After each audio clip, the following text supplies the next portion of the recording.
Wrestler महिला झूठ बोल रही है, आरोप लगा रही है। आपका तो आरोप पूरी दुनिया के सामने है। स्मृति ईरानी, कंगना रनावत की इस देश में इंसाफ खत्म हो गया, लोकतंत्र खत्म हो गया, लोकतंत्र का मर्डर है, हत्या है, ये हत्यारे है एक नंबर। ये जो ब्रजभूषण है ना, ये ब्रजभूषण शोषण, इसका नाम ब्रज शोषण होना चाहिए। ये राजशाही तंत्र नहीं है, इनके बाप दादाओं की कुर्सी नहीं है। पॉस्को लगने के बाद भी गिरफ्तारी नहीं है, डंडों से, अपनी लाठियों से, अपनी गोलियों से। अरे भगवान का नाम लेके बदनाम करते, शर्म नहीं आती? अरे ये संस्कारी नहीं, ये बलात्कारी लोग हैं। ये घटिया सरकार है, इसके पास कुछ नहीं है, इसके पास सिर्फ हिंदू मुस्लिम है। क्या है आने वाली जनरेशन का भविष्य? कुछ भी नहीं है, अंधकार में जा रहा है। धर्म की राजनीति करता है, उसका देश बर्बाद होता है, और आज देश बर्बाद हो रहा है। आप वह पढ़ा लिखा युवा इन कुर्सियों पर नहीं बैठेगा, देश का भविष्य सुधार नहीं सकता। अगर वाकई भाजपा ये कहती बेटी बचाओ बेटी पढ़ाओ और महिला सशक्तिकरण की बात करती है जो बीजेपी, आज वो बीजेपी की जितनी भी महिलाएं वो यहाँ कहाँ है, कहाँ दिखाई दे रही? अरे हमारे उत्तर प्रदेश के योगी जी, जहाँ से ब्रजभूषण जी आते हैं, जिस टाइम आप देख रहे हैं एक बेटी इंसाफ मांग रही है, एक रेसलर बेटी इंसाफ मांग रही है जिसने ओलंपिक जीता था देश के लिए, आज उसे सड़कों पर बैठना पड़ रहा है। ये बड़ा निंदनीय है और ये देश को फिक्र करनी चाहिए और देश की हर बेटी को फिक्र करनी चाहिए कि एक बेटी इंसाफ मांग रही है, लेकिन इनके यहाँ इंसाफ नहीं है। अपने नेताओं के लिए, अपने सांसदों के लिए, अपने मंत्रियों के लिए ये इंसाफ नहीं करते। ये इंसाफ किसके साथ करते हैं? जो विपक्ष होता है उसके घरों पे बुलडोजर चलाते हैं, उसकी प्रॉपर्टी को ढाते हैं, ढूंढते हैं, ये ढूंढते हैं दूसरों को। अपने ऊपर कुछ नहीं। 15 रुपए का मेडल है, उसको वापस करने। 15 रुपए के मेडल की वो अहमियत क्या जाने? वो मेडल कितनी मेहनत से आया होगा, आप सोचिए कितने जज्बे से आया होगा, कितने हौसले से आया होगा। लेकिन ये जो ब्रजभूषण है ना, ये ब्रजभूषण शोषण, इसका नाम ब्रज शोषण होना चाहिए, भूषण नहीं, शोषण होना चाहिए। सांसद हैं तो क्या है, कुर्सी पे हम ही तो बैठा ला, नौकर है जनता के। ये सांसद है तो मंत्री भी होंगे, हमें क्या है? मुख्यमंत्री को भी हम बोल सकते हैं, प्रधानमंत्री को, क्योंकि इन्हें हमने लाकर बैठाला है ना। ये राजशाही तंत्र नहीं है, इनके बाप दादाओं की कुर्सी नहीं है, इनको विरासत में ये नहीं मिली है, इनको मिली है जनता के फैसले से। और जब तक जनता का सम्मान नहीं करेंगे तब तक आपका भी सम्मान नहीं किया जाएगा। और वैसे भी हम उस कुर्सी का सम्मान करते हैं ना, हम इनका सम्मान नहीं करते, क्योंकि हमने इनको चुन के बैठाला है। सम्मान तो कर रहे हैं, कह रहे हैं कि अगर जो मैं दोषी पाया जाऊंगा तो फांसी पे लटक। देखिए ये झूठी मूठी बातें हैं, पॉस्को लगने के बाद भी गिरफ्तारी नहीं है, इसका मतलब ये अपनी मनमानी मनमर्जी चलाते हैं। आपको पता है इनके बलात्कारी, इनके यहाँ जो रेपिस्ट हैं, इनके जो मंत्री हैं बड़े बड़े, वो रेप करते हैं और उनको मालाएं पहनाई जाती हैं, उन्हें फूल पहनाए जाते हैं। इनके यहाँ इंसाफ का कोई नहीं, इंसाफ ये दूसरों के लिए करते हैं, ये दोहरा कानून चलाते हैं। इनके पास दो कानून है, विपक्ष के लिए, जनता के लिए अलग कानून, अपने नेताओं के लिए, अपने सांसद के लिए, मंत्रियों के लिए अलग कानून। ये दोहरी राजनीति कर रहे हैं। 1 महीना होने वाला है धरना प्रदर्शन का। झांसी की रानी यहाँ पे लखनऊ से आए हैं दिल्ली में, क्या लगता है कि आंदोलन कहाँ तक जाएगा? बिल्कुल, अगर इस झांसी की रानी इंशाअल्लाह अपनी बेटी को इंसाफ दिलाएगी, ये रेसलर बेटी को इंसाफ दिलाएगी, और देश का हर नागरिक खड़ा है इस बेटी के साथ। ये जो सोचते हैं ना, नैरेटिव सेट करते हैं, ये क्या करते हैं? हिंदू मुस्लिम का नैरेटिव सेट करते हैं, तो ये नैरेटिव चलने वाला नहीं। और बहुत दिन तक के ये धर्म की राजनीति चलती नहीं है, धर्म की राजनीति खत्म होती है। और अगर हम बात करें विकास की, तो विकास कुछ हुआ नहीं, विकास नहीं, बकवास हुई है। क्या हुआ? अपना प्रचार प्रसार मोदी जी और योगी जी इतना करते हैं। अभी अगर आप दिल्ली में निकल जाएंगे तो सिर्फ योगी जी और मोदी जी के पोस्टर ही मिलेंगे आपको और कुछ मिलेगा नहीं। ये सिर्फ अपना प्रचार और प्रसार में लाखों करोड़ों रुपया खर्च करते हैं।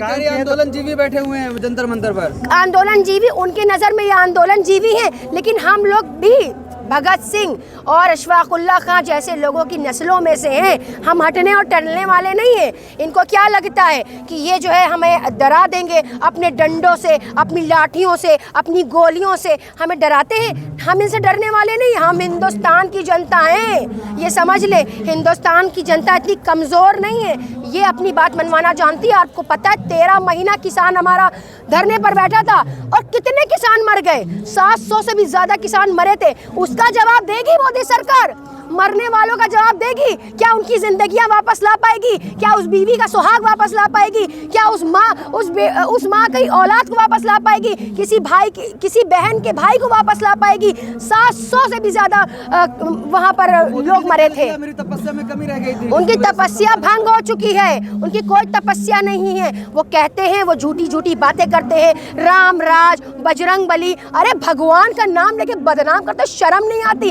अरे ये संस्कारी नहीं, ये बलात्कारी लोग हैं। और आपको पता है ये जो बलात्कारी बैठे हैं ना, और ये बलात्कारियों का समर्थन करते हैं, शोषण करने वालों का समर्थन करते हैं। जब एक रेसलर महिला को इंसाफ नहीं मिल रहा है, आज 28 दिन से वो चीख रही है मुझे इंसाफ दो, इंसाफ दो, उसका कोई इंसाफ नहीं, तो आप ये सोचिए एक आम महिला का क्या होगा? जो देश के लिए सम्मान लाए, उनका अपमान हो, उनको चौराहों पे बैठना पड़े, इंसाफ मांगना पड़े, न्याय मांगना पड़े, तो ये कैसा न्याय है? ये घटिया सरकार है, इसके पास कुछ नहीं है, इसके पास सिर्फ हिंदू मुस्लिम है। ये नैरेटिव सेट करती है। आपको पता है अभी केरला मूवी आई थी, उससे भी नैरेटिव सेट किया गया लोगों का कि देखो हिंदू मुस्लिम, ये हिंदू मुस्लिम को भेड़ बकरियों की तरह लड़ाते हैं, इनका कोई नैरेटिव नहीं है। और अगर वाकई आप हिंदू के इतने हितैषी हैं तो हम कह रहे हैं हिंदू भाइयों को ही नौकरी दे दे, हिंदू भाइयों को ही रोजगार दे दे। हमारी हिंदू बहनों के लिए बड़ा आपके दिल में मोहब्बत है। अरे आपने टैक्स फ्री किया था इस मूवी को, पता है आपको? इन्होंने टैक्स फ्री किया है, उत्तर प्रदेश में बताते हैं मैं टैक्स फ्री कर रहा हूँ। तो अगर आपको हिंदू बहनों की इतनी फिक्र है ना,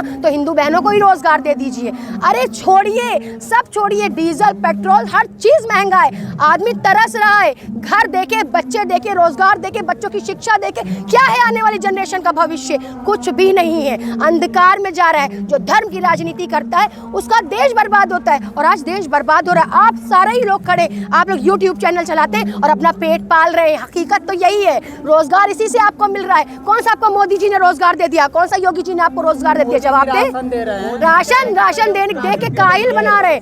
80 करोड़ जनता को राशन दे के काहिल बनाने वाले मोदी जी, मैं आपसे कह रही हूँ, आप कहते थे आत्मनिर्भर भारत, आत्मनिर्भर कहते किसे? आत्मनिर्भर मेहनत करने वालों को कहते, बैठ के घर में राशन खाने वाले को नहीं कहते। राशन नहीं चाहिए, रोजगार चाहिए। राशन नहीं चाहिए, आपका ये सड़ा हुआ कंकड़ पड़े पत्थर चावल हमें नहीं चाहिए। हमें रोजगार चाहिए, हमें अच्छी शिक्षा चाहिए, अच्छा स्वास्थ्य चाहिए, देश का भविष्य चाहिए। उस काबिल तो बढ़िया रोजगार मिल ही जाएगा। काबिल तो उनके जो इतने सारे बैठे हैं ना, कितने काबिल हैं, सब अंगूठा टेक बैठे हैं जितने बैठे हैं। बता दीजिए योगी जी की क्या है? योगी जी जो पास में असिस्टेंट खड़ा करते हैं ना, वो IAS IPS होता है। एक IAS IPS आपके हाथ जोड़े खड़ा है, 5वां क्लास पास होंगे मेरे ख्याल से। सदियों से ला रहा है। हाँ, ये तो सदियों से, यही तो खत्म करना है, यही चीज तो खत्म करनी है। जब तक युवा, पढ़ा लिखा युवा इन कुर्सियों पर नहीं बैठेगा, देश का भविष्य सुधार नहीं सकता। जब अंगूठा टेक बैठ जाएंगे आके, तो उनको कुछ पता ही नहीं होगा। जो IAS IPS आपको बता देगा, जो डेटा ला कर दे देगा, आप पढ़ लेंगे। आपको तो इंग्लिश भी पढ़नी नहीं आती है ठीक से। आप लोग तो चुनते हैं। अरे हम लोग चुनते नहीं है, ये खुद से चुन के आते हैं। अपने हैक EVM चुन रहा है। अब EVM ना, इस पे डाके डाले गए, EVM की चोरी हो रही है, डाके डाल रहे। और ये कहते हैं, और ये जो इनके यहाँ जो महिलाएं हैं ना, आपको पता है वो स्मृति ईरानी का नाम तो सुना ही होगा। जब सिलेंडर महंगा हुआ था तो सिलेंडर पे बैठ गई थी मोहतरमा आके। आज सिलेंडर के दाम कितने ऊंचे हो गए, दिखाई नहीं दे रही है। और एक बेटी इंसाफ मांग रही है। अगर वाकई भाजपा ये कहती बेटी बचाओ बेटी पढ़ाओ और महिला सशक्तिकरण की बात करती है जो बीजेपी, आज वो बीजेपी की जितनी भी महिलाएं वो यहाँ कहाँ है, कहाँ दिखाई दे रही? अरे आप अगर पार्टी के उससे ना आती, महिला के उससे आती ना। एक अरे चाय वाय पे देखिए, जीत हार ये तय नहीं करती है। बीजेपी ने लाया। देखिए 3 तलाक, 4 तलाक, 5 तलाक, अरे देश का भविष्य सुधारो ना।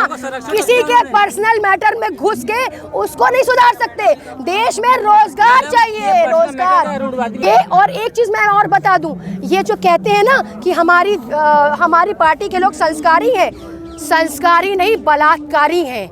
और ये जो स्मृति ईरानी और कंगना रनावत की आप बात करते हैं, ये इनकी पत्नियां हैं, ये इनकी बीवियां हैं, और ये इनको Y+, हाँ बिल्कुल। और एक और आरोप लगा रहे, उनकी रखेले हैं ये। एक और आरोप, पत्नी छोड़ो, नहीं निजी टिप्पणी नहीं हो गई, दूसरों की बेटियों को आप बोलते हैं कि झूठ बोल रही है। वो रेसलर महिला झूठ बोल रही है, आरोप लगा रही है। आपका तो आरोप पूरी दुनिया के सामने है। स्मृति ईरानी बड़ा सा आप देख रहे हैं, और ये कंगना रनावत जिनको कि YZ+ सिक्योरिटी दी जाती है।